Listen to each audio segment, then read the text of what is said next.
ஒருத்தன் போவான் ஒரு கோயிலுக்கு, எனக்கு ஒரு காரியம் நடக்கணும், நான் உங்களுக்கு ஒரு கிடாய் வெட்டியிருந்தேன், ஓகே. இன்னொருத்தன் போவான், எனக்கு ஒரு விஷயம் நடக்கணும், ஒரு சேவலை அறுத்துருதேன் நான், சரி.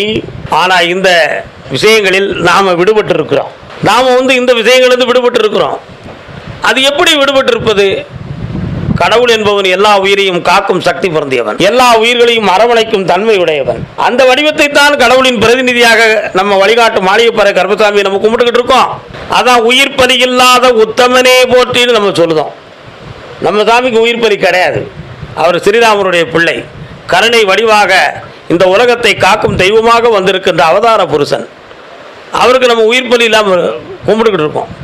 ஆனால் மற்ற இடத்துல நம்ம சில கருப்பசாமிகிட்ட போய் நான் உங்களுக்கு கிடாய் வெட்டிருந்தோம்ங்கிறாங்க, உங்களுக்கு சேவல் அறுத்துறதுங்கிறாங்க. அதெல்லாம் எப்படி இது நடந்துச்சு அப்படின்னு சொன்னால் தவறாக நினைக்கக்கூடாது.